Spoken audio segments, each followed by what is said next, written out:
गं गणपतये नमः। आज भादो मास के बुधवार को सुनिए बुधवार की पौराणिक कथाएं। साथ में सुनेंगे धन समृद्धि प्रदान करने वाली, बरकत देने वाली माता अन्नपूर्णा की कथा। तो इन सभी कथाओं को श्रद्धा और भक्ति के साथ आप पूरा अवश्य सुनिएगा। प्रेम से बोलिए गणेश जी महाराज की जय हो। बहुत समय पहले की बात है, एक गांव में एक भाई बहन रहते थे। भाई बहुत गरीब था, पर उसकी बहन पैसे वाली थी।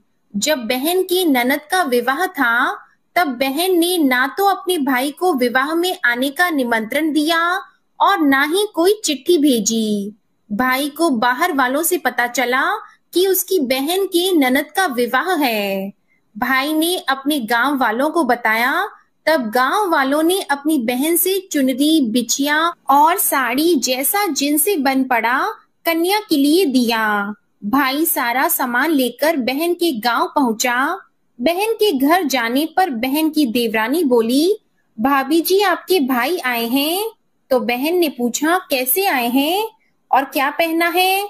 तब देवरानी ने कहा, पैदल आए हैं, फटी पगड़ी फटी धोती पहने हैं।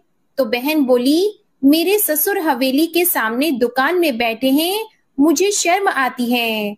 भाई को बोलो पीछे के दरवाजे से आए। भाई के आते ही बहन ने भाई को एक कमरे में बंद कर बाहर से ताला लगा दिया। एक तरफ लड़की का विवाह हो रहा था, गाजे बाजे बज रहे थे, अतिथियों को भोजन कराया जा रहा था, और दूसरी तरफ भाई को कोई भी पानी तक पूछने वाला नहीं था। तभी भांजे की बहू को दया आई और उसने दरवाजा खोल दिया।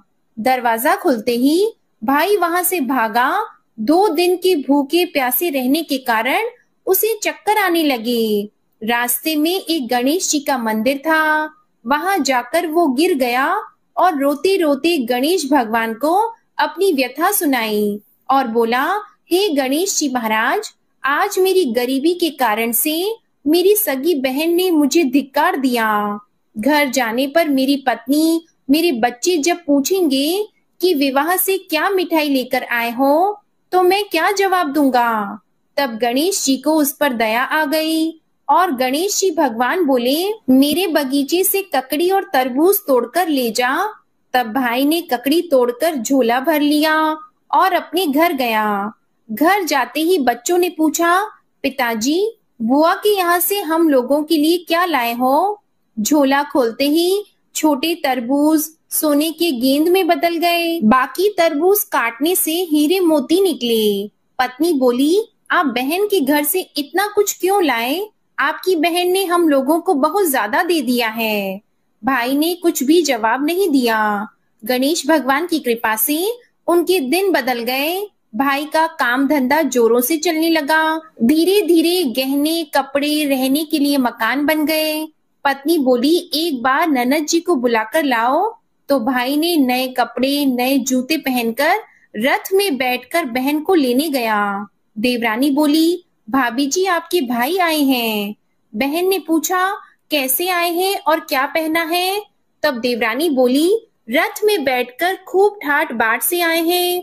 बहन बोली, मेरे भाई को बोलो कि हवेली के सामने से आए, मेरे ससुर देवर जेठ देखेंगे। भाई का बहन ने खूब स्वागत सत्कार किया। भाई बोला, बहन मैं तुम्हें लेने आया हूँ। तब बहन ने कहा, मुझे भी बहुत दिन हो गए हैं, चलो मैं चलती हूँ। भाई बहन को लेकर अपने घर आया। भाई और उसकी पत्नी ने बहन का खूब आदर सत्कार किया। जो चीजें मांगी सब बनवा कर दिया। बहन बोली, भाई मुझे एक जूते चाहिए। तब भाई ने मोची को बुलाया और कहा, मेरी बहन के लिए ऐसी जूती बनाओ जो मुंह से बोले। भाई ने बहन को बहुत सारा धन देकर विदा किया, पर अभी तक वह जूती नहीं आई थी। बहन रवाना होने लगी, तभी मोची जूतियां लेकर आया। बहन की जूती पहनते ही जूतियां बोली, निर्धन भाई की पैसे वाली बहन, गणेश जी का बगीचा नहीं होता तो आज क्या करती? बहन तब भाई की पत्नी से पूछने लगी, यह कहाँ से आवाज आ रही है? तभी भाई ने कहा, सुबह का समय है, कोई जीव जंतु बोल रहे होंगे। भाई ने घोड़े गाड़ी को जल्दी जाने को कहा। बहन के जाते ही पत्नी जिद करके बैठ गई कि जूतियां क्या बोल रही थी। तब पति ने अपनी पूरी आप बीती सुनाई कि कैसे बहन ने मुझे 2 दिन भूखा रखा, कमरे में बंद कर दिया था। भांजे की बहू ने दरवाजा खोला, तब मैं बाहर आया और गणेश जी के शरण में जा पहुंचा। गणेश जी की कृपा से हमारे दिन बदले हैं। उसने अपनी पत्नी को सारी बातें बताई। तब पत्नी बोली, अगर मुझे मालूम होता तो मैं आपकी बहन को कुछ नहीं देती। मेरा दिया हुआ सब कुछ वापस लेकर आओ। तब पति बोला, गणेश भगवान ने हमें सब दिया है। अगर वह मुझे भूखा प्यासा कमरे में बंद नहीं करती तो मैं गणेश भगवान के मंदिर में क्यों जाता? क्या मैं गणेश जी को अपना दुखड़ा सुनाता? तुम अपना मन मैला मत करो और अपने पर तो गणेश जी की कृपा है और किस चीज की कमी है। फिर दोनों गणेश जी के आगे झुककर प्रणाम करते हैं और जयकारा लगाते हैं। हे गणेश जी महाराज, जैसी कृपा आपने गरीब भाई पर की, वैसे ही अपने सभी भक्तों पर अपनी कृपा बनाए रखना। तो प्रेम से बोलिए गणेश जी महाराज की जय हो। आइए अब सुनते हैं गणेश जी महाराज की अगली पौराणिक कथा। एक बार देवी तुलसी विवाह हेतु वर ढूंढने के लिए तीर्थ यात्रा पर निकली थी और ढूंढते ढूंढते वह गंगा किनारे पहुंच गई। उस समय गणेश भगवान गंगा किनारे तप कर रहे थे। उन्हें देखते ही देवी तुलसी उन पर मोहित हो गई और उनके मन में गणेश भगवान से विवाह की इच्छा उत्पन्न हुई। फिर देवी तुलसी ने गणेश जी के पास जाकर उनका ध्यान भंग कर दिया। आंखें खोलने के बाद गणेश भगवान के सामने देवी तुलसी खड़ी थी, लेकिन सामने एक स्त्री है, इसलिए अपने क्रोध को नियंत्रण में रखकर गणेश भगवान ने पूछा, आप कौन है देवी और मेरा ध्यान भंग करने का क्या कारण है? तो जवाब में देवी तुलसी ने अपने परिचय के साथ गणेश जी से विवाह की बात कर ली। उत्तर में गणेश भगवान जी बोले, देवी मैं ब्रह्मचारी हूँ, इस वजह से मैं विवाह नहीं कर सकता। अपने विवाह प्रस्ताव के लिए ना सुनने के बाद देवी तुलसी क्रोधित हो गई और उन्होंने गणेश जी को श्राप दे दिया कि उनका ब्रह्मचर्य टूटेगा और उनके 2 विवाह होंगे। इस बात पर गणेश भगवान भयंकर क्रोधित हो उठे, क्योंकि एक तो वह स्त्री है, इसलिए ध्यान भंग करने पर भी गणेश जी ने कुछ नहीं कहा और इतनी विनम्रता से बात करने पर भी उन्हें श्राप दिया गया। फिर गणेश जी ने भी देवी तुलसी को श्राप दे दिया कि तुम्हारा विवाह शंखचूर्ण नाम के असुर के साथ होगा। एक देवी होकर भी उनका विवाह एक राक्षस से होगा। यह जानकर देवी तुलसी विचलित हो गई और विनायक जी से इस कठोर श्राप से मुक्ति दिलाने की क्षमा याचना करने लगी। फिर गणेश जी को तुलसी देवी पर दया आ गई। वे बोले कि मेरा श्राप तो बदल नहीं सकता, वह तो सच होकर ही रहेगा, लेकिन अगले जन्म में तुम एक पेड़ बनोगी और भगवान महाविष्णु जी को अत्यंत प्रिय होंगी। उनकी पूजा में भी तुम्हारा एक महत्वपूर्ण स्थान होगा और कलयुग के इंसानों को तुम मोक्ष का मार्ग दिखाओगी। लेकिन तुमने मेरा तप भंग किया है और मुझे ब्रह्मचारी होकर भी 2 विवाह का श्राप भी दिया है, इसलिए मेरी किसी भी प्रकार की पूजा में तुम निषिद्ध रहोगी। इस प्रकार देवी तुलसी गणेश भगवान की पूजा में निषिद्ध हो गई। प्रेम से बोलिए गणेश भगवान की जय। आइए सुनते हैं गणेश जी के विवाह की कथा। भगवान गणेश का मुख हाथी का है और एक दांत भी टूटा हुआ है। इन्हीं 2 कारणों की वजह से उनका विवाह नहीं हो पा रहा था। इस बात से गणेश जी महाराज अक्सर नाराज रहा करते थे। एक दिन एक देवता के आग्रह पर विनायक जी उसके विवाह में अपनी उपस्थिति दर्शाने गए। विवाह स्थल पर पहुंचने के बाद कुछ देवताओं ने मिलकर गणेश भगवान का समय पर विवाह न होने के कारण उपहास किया, जिससे गणेश जी बहुत ही अधिक नाराज हो गए। उसी दिन उन्होंने ठान लिया कि जब तक मेरा विवाह नहीं होता तब तक मैं किसी भी देवता का विवाह नहीं होने दूंगा। गणेश भगवान के पास विवाह और अन्य संदेश लाने का काम उनके प्रिय वाहन मूषक राज करते थे।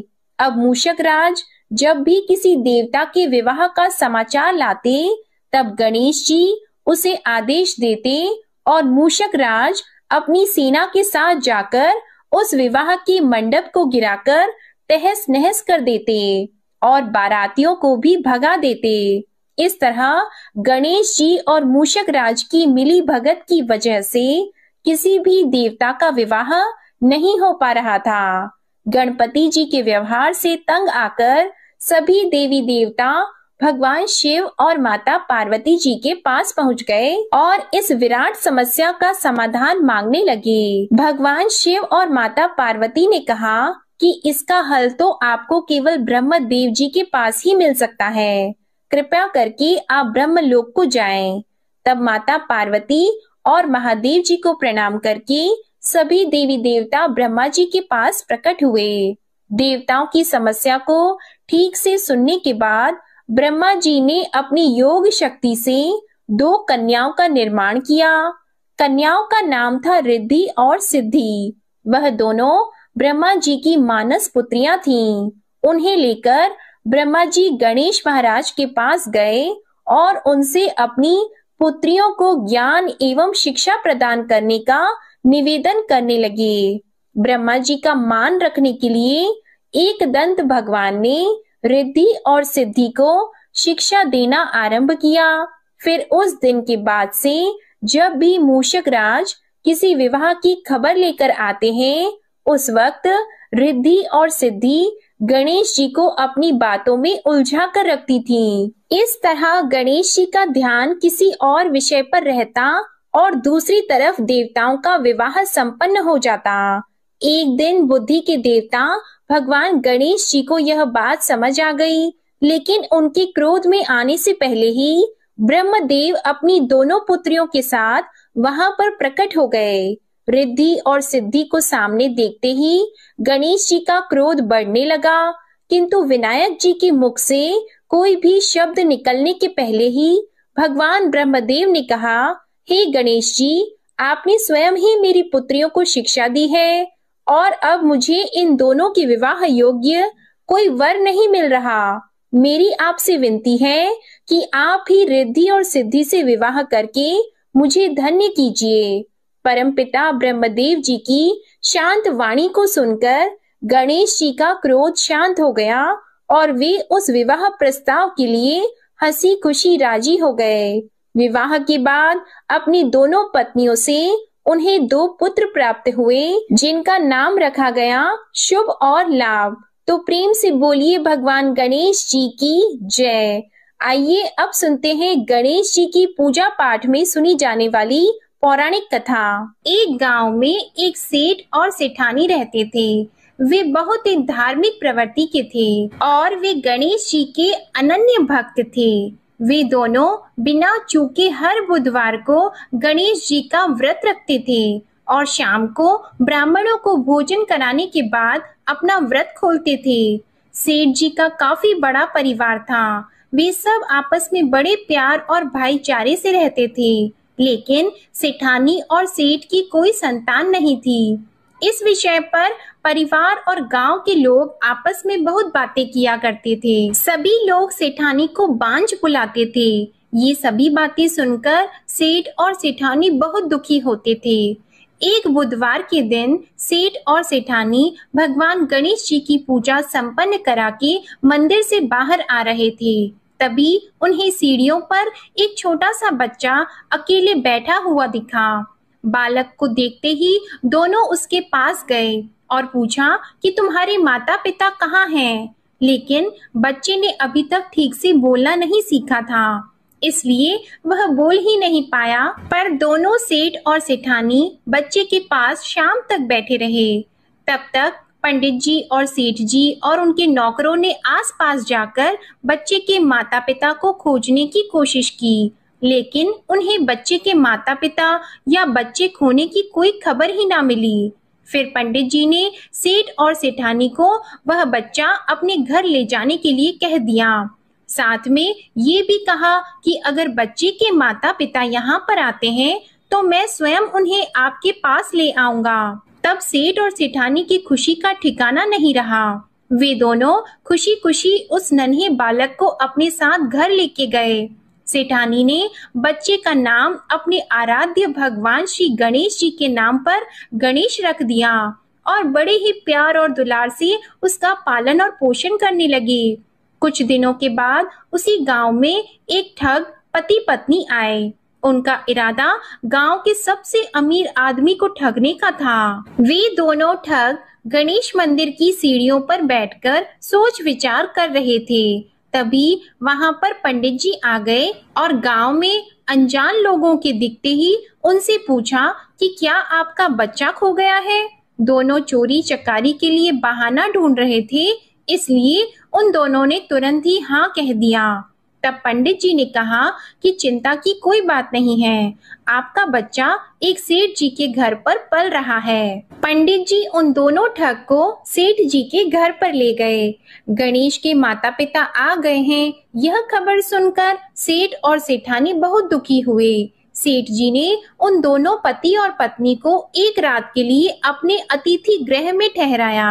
अब वह दोनों ठग सिर्फ मौके की फिराक में ही थे। उसी रात सभी लोग सो जाने के बाद वे ठग एक एक करके सभी कमरों की तलाशी करने लगे। फिर वे दोनों तिजोरी वाले कमरे में पहुंच गए।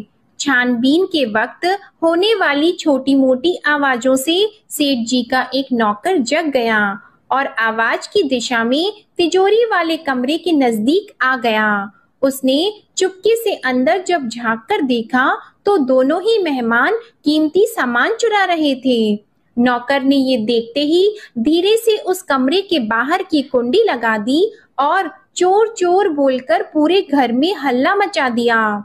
शोरगुल की आवाज सुनते ही घर के सभी लोग इकट्ठा हो गए। तब सेठ जी ने उन दोनों चोर पति पत्नी को कमरे से बाहर निकाला और सुबह ही पंचायत में हाजिर कर दिया। सेठ जी ने सरपंच जी को पूरा मसला बताया और कहा कि ये दोनों तो चोर हैं, अब हम पुत्र गणेश को इन दोनों को नहीं देंगे। लेकिन वे दोनों ठग पति पत्नी अपनी जिद पर ही अड़ गए और बच्चे को ले जाने की जिद करने लगे। सरपंच जी ने इस गंभीर समस्या का एक तोड़ निकाला।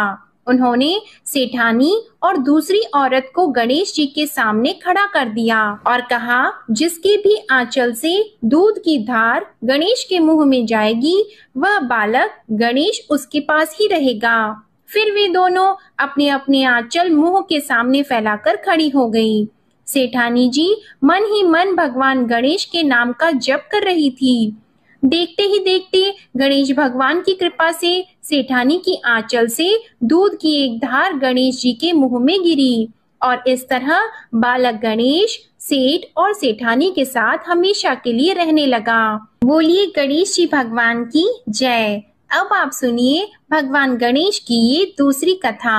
बहुत समय पहले की बात है।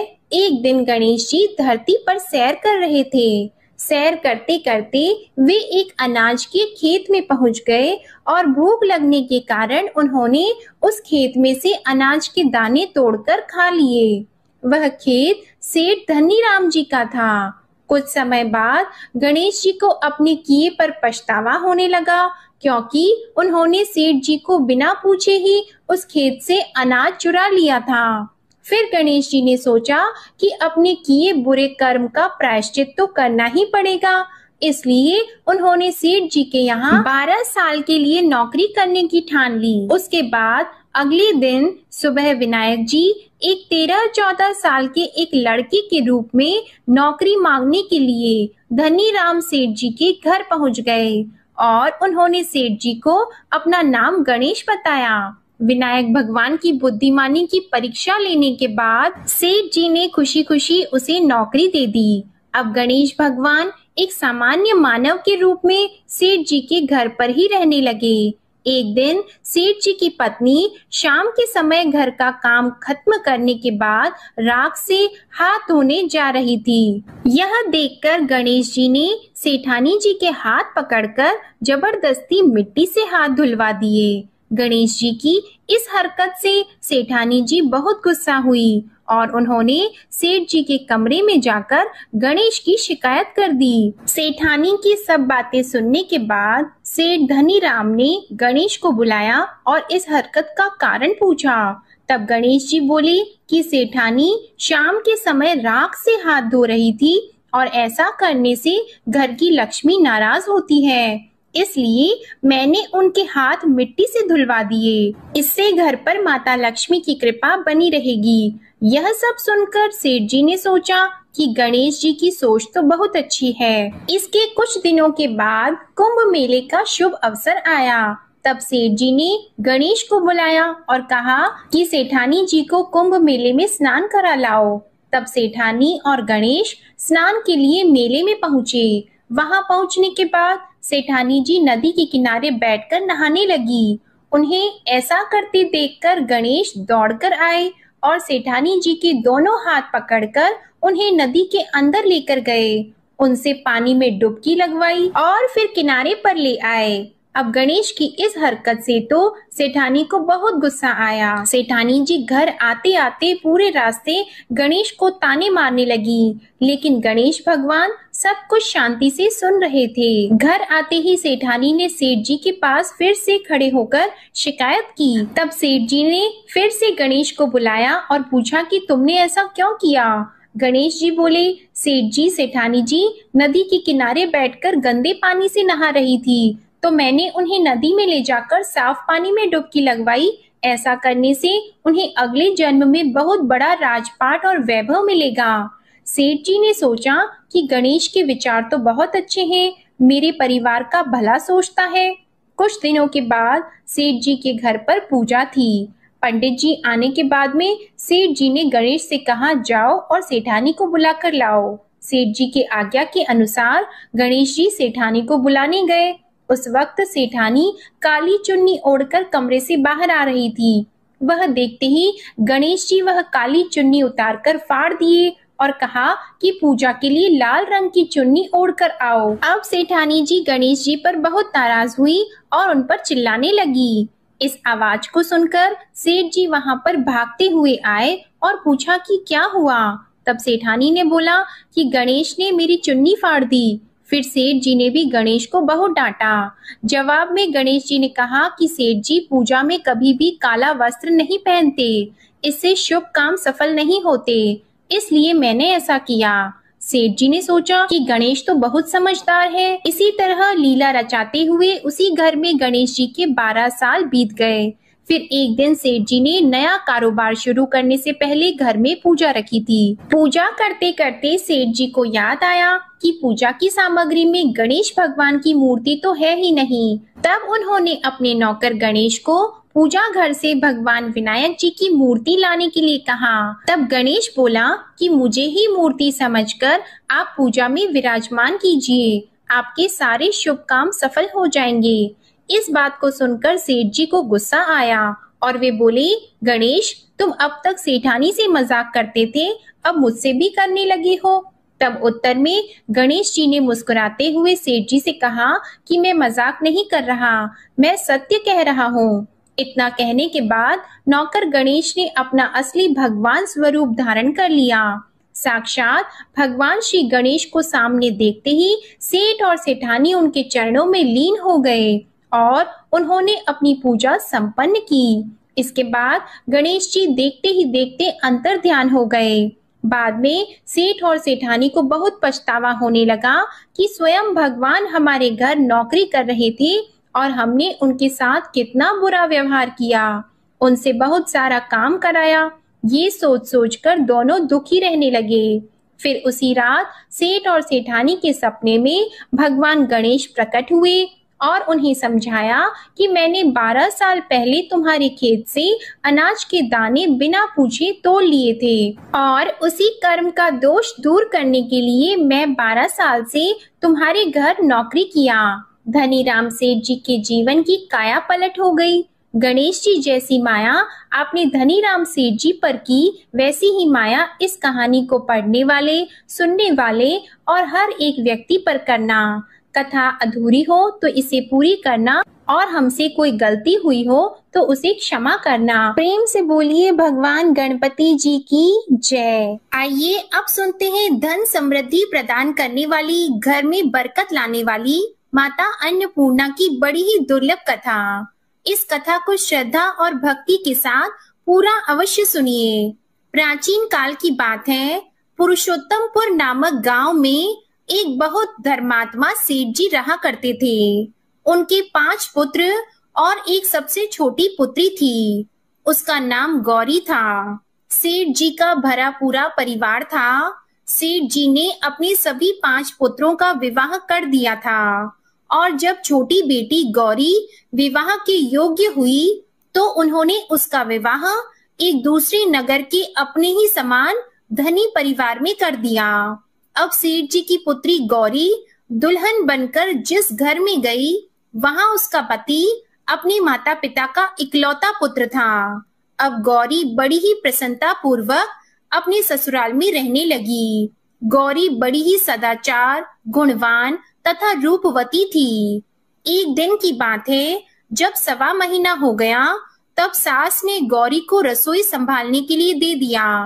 रसोई की सारी बातें समझा दी। गौरी अपनी सासू माँ के पांव छूकर रसोई में प्रवेश करती है। तब सास ने कहा, बहू, रोज सुबह जल्दी उठकर पूजा पाठ करके रसोई में प्रवेश करना, फिर खाना बनाना। रोटी बनाते समय पहली रोटी गाय को और अंतिम रोटी कुत्ते की बनाना मत भूलना। इस प्रकार सास ने गौरी को सब कुछ समझा दिया। गौरी 4 लोगों के लिए खाना बनाती है और खाना बनाकर अपने पूरे परिवार को खिलाती है। जब अंत में खुद खाने के लिए बैठती है, तब वह देखती है कि उसके लिए तो रोटी बची ही नहीं। वह चावल, दाल और सब्जी खाकर पानी पी लेती है। अब जब शाम होती है, तब गौरी ने सुबह से ज्यादा आटा लगाया और रोटी सब्जी बनाकर रख दी। जब रात्रि में सब लोग खा लेते हैं, तो फिर से जब गौरी खाने के लिए बैठी, रोटी का डब्बा खोलती है तो उसमें एक भी रोटी नहीं थी। यह देखकर उसे बड़ा ही आश्चर्य होता है कि उसने तो सुबह से भी ज्यादा आटा लगाया था, लेकिन रोटियां बची ही नहीं। अब वह सिर्फ सब्जी खाकर पानी पीकर सो जाती है। अगले दिन फिर उसने कल से 2 गुना ज्यादा आटा लगाया और रोटियां बनाई, लेकिन फिर से उसे रोटी नहीं मिली। सभी रोटियां खत्म हो गई थी। अब उस दिन भी आधे पेट खाना खाकर ही उसे रहना पड़ा। इसी प्रकार गौरी चाहे जितना भी आटा लगाती, रोटियां उसे नहीं मिलती। यह हर रोज का काम हो गया था। वह सोचने लगी, आखिर कौन नहीं चाहता कि मैं रोटियां नहीं खाऊं, मैं पेट ना भरूं। गौरी इस आस में आटा ज्यादा गूंथती कि किसी ना किसी दिन तो उसे रोटियां मिलेंगी, किंतु ऐसा नहीं होता है। ऐसा करते करते वह बहुत कमजोर, दुबली पतली हो गई। तो दोस्तों, ऐसे ही एक दिन की बात है, जब गौरी रसोई में सब्जियां काट रही थी, तो गलती से चाकू से उसका हाथ कट जाता है और वह रोटियां नहीं बना पाती। तो उसकी सासू माँ ने कहा, बहू रहने दो, आज मैं रोटियां बना देती हूँ। तो गौरी ने कहा, नहीं सासू माँ, आप आटा लगा दीजिए, मैं रोटियां बना दूंगी। तो दोस्तों, उस दिन सासू माँ ने आटा लगाया और फिर बहू को दिया। बहू रोटियां बनाकर रख देती है। घर के सभी सदस्य रात के समय जब खाना खाने लगते हैं, सब लोग जब खाना खा लेते हैं, तब बारी आती है गौरी की। तो वह बहुत दुखी मन से खाना खाने बैठती है। वह सोचती है, आज तो सासू माँ ने आटा गूंथा है, वह भी बहुत कम, आज तो मेरे लिए रोटियां बची ही नहीं होंगी। यह सोचकर बहू मन ही मन बहुत दुखी होती है। किंतु जब वह रोटी के डिब्बे को खोलती है, तो उसने देखा कि उसमें 4-5 रोटियां पड़ी हैं। यह देखकर बहू बहुत खुश होती है। अब क्या था, ऐसे ही 7 दिनों तक बहू की सासू माँ आटा गूंथने लगी और बहू रोटियां बनाती थी। बहू को रोज रोटियां मिलने लगी। इन 7 दिन बहू ने भर पेट खाना खाया। जब 8वां दिन आया तो बहू का हाथ भी ठीक हो गया था। तब सासू माँ ने कहा कि गौरी बेटा, क्या मैं आज आटा गूंथ दूं या फिर तुम आटा गूंथ लोगी? तब गौरी ने कहा, नहीं माँ, मेरा हाथ अब ठीक हो गया है, मैं आटा गूंथ दूंगी। उस दिन गौरी ने आटा गूंथा और रोटियां बनाई, सबको प्रेम पूर्वक खाना खिलाया। जब उसके खाने की बारी आई तब उसने देखा कि रोटी के डिब्बे में तो रोटी है ही नहीं, पूरी रोटी खत्म हो गई। यह देखकर वह गौरी बहुत ही आश्चर्य में पड़ जाती है। वह सोचती है, जब तक सासू माँ ने आटा लगाया तब तक तो मुझे रोटियां मिलती थी, लेकिन जब से मैं आटा गूंथने लगी तो मुझे रोटियां ही नहीं मिलती, जबकि सासू माँ मुझसे बहुत ही कम आटा गूंथी थी। इसके बाद भी पूरा परिवार उसमें खा लिया करता था। ऐसी क्या बात है? यह सारी बातें सोचकर गौरी बहुत ही परेशान हो जाती है और दिन भर दुखी रहती थी। एक दिन की बात है, गौरी के पति ने गौरी से पूछा कि गौरी, तुम इतना उदास क्यों रहती हो? इतना सारा धन संपत्ति सब तुम्हारा ही तो है, तुम्हें रोकने टोकने वाला कोई नहीं है। तुम अपने मन से अपनी पसंद का भोजन बनाकर खाती हो, तुम दिन प्रतिदिन इतनी कमजोर कैसे होती जा रही हो? गौरी ने लाज और संकोच से अपने पति को कुछ नहीं बताया। तब उसके पति ने सोचा कि शायद उसकी पत्नी को उसके माता पिता की याद आ रही है, इसलिए अगले दिन गौरी का पति अपने माता पिता से कहता है कि पिताजी, मुझे लगता है कि गौरी को उसके माता पिता की याद आ रही है, मैं उसे उसके मायके ले जाकर सबसे मिलवा लाता हूँ।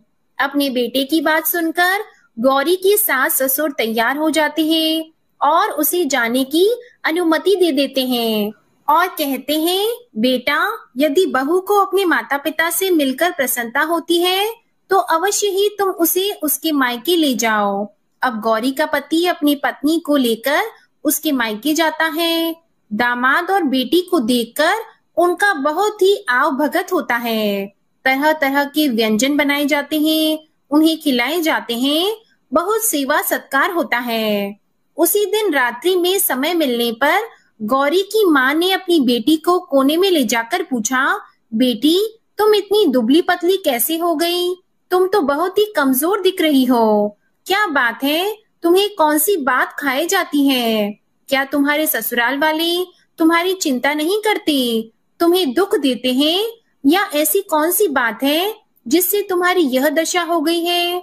अपनी माँ की बात सुनकर गौरी अपनी सारी परेशानी, सारी चिंताएं सब कुछ बताती है। अपनी बेटी की बात सुनकर गौरी की माँ ने कहा, बेटी, हमें लगता है माता अन्नपूर्णा तुमसे नाराज हो गई है। इस विषय में तो मैं कुछ नहीं कर सकती, क्योंकि तुम्हारे ससुराल में हमारा बोलने का कोई अधिकार नहीं है। इसलिए मैं तो कहूंगी कि तुम यहाँ से जाने के बाद इस विषय में अपनी सास और ससुर से बात करना, वही कुछ हल बताएंगे और तुम्हारी समस्या का समाधान होगा। बेटी, माँ अन्नपूर्णा जिससे नाराज होती है उसके साथ ऐसा ही होता है। अब अपनी माँ की बातें सुनकर गौरी निश्चय करती है कि वह सारी बातें अपनी सासू माँ से कहेगी। अब जब सुबह का समय होता है तो गौरी अपने माता पिता से विदाई लेकर अपने ससुराल आ जाती है और ससुराल आने के बाद वह अपने सास ससुर और पति से सारी बातें कह सुनाती है।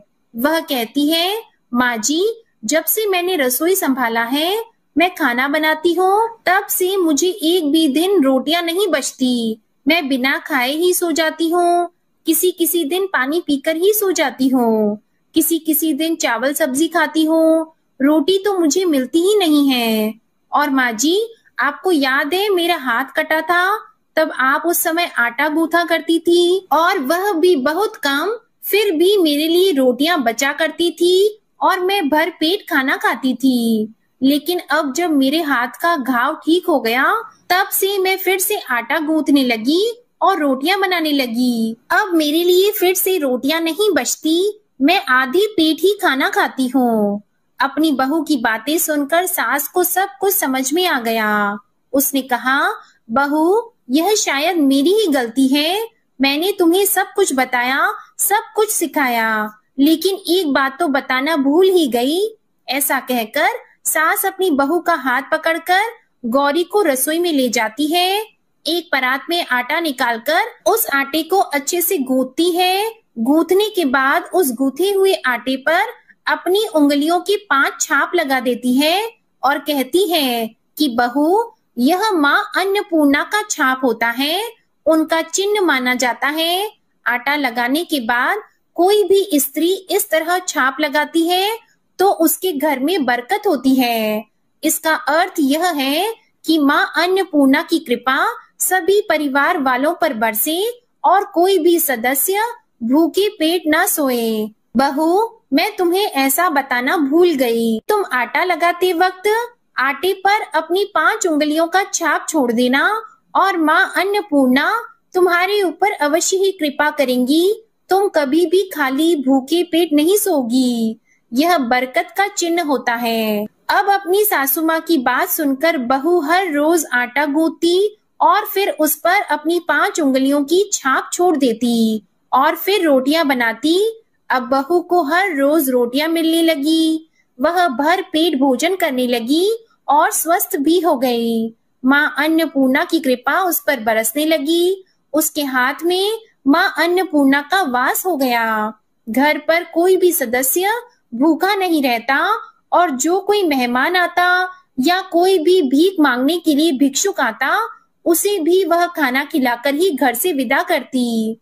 इस प्रकार बहू के ऐसा करने से उसके घर में बरकत होने लगी, अन्न की वर्षा होने लगी। तो प्रिय भक्तजनों, आटे को गूंथ कर उस पर 5 उंगलियों का छाप लगाना हमारी पुरानी परंपरा है। यह माता लक्ष्मी जी और माता अन्नपूर्णा का चिन्ह माना जाता है। ऐसा करने से माता अन्नपूर्णा सदा प्रसन्न रहती है और घर वालों पर अपनी कृपा दृष्टि बनाए रखती है। हमारे पूर्वजों से लेकर अब तक यह परंपरा चली आ रही है। सभी माताएं बहनें अपनी 5 उंगलियों की छाप आटे पर अवश्य ही लगाती हैं और माँ अन्नपूर्णा से प्रार्थना करती है कि सबका पेट भरना, सबका कल्याण करना और घर में अन्न धन की वर्षा करना। तो प्रेम से बोलिए अन्नपूर्णा माता की जय। ओम नमः शिवाय। जय माता दी, जय भोलेनाथ। ओम श्री गणेशाय नमः। आज की कथाएं अगर आपको पसंद आती हैं तो हमारे चैनल को सब्सक्राइब करके बेल आइकन जरूर प्रेस करिएगा और वीडियो को लाइक कीजिएगा। कमेंट में गणेश भगवान और अन्नपूर्णा माता की जय भी जरूर लिखिएगा। इसी के साथ आज आप हमारे चैनल पर भादो मास महात्म्य की कथा और शिव महापुराण की कथा भी जरूर सुनिएगा। प्रेम से बोलिए गौरी पुत्र गणेश भगवान की जय।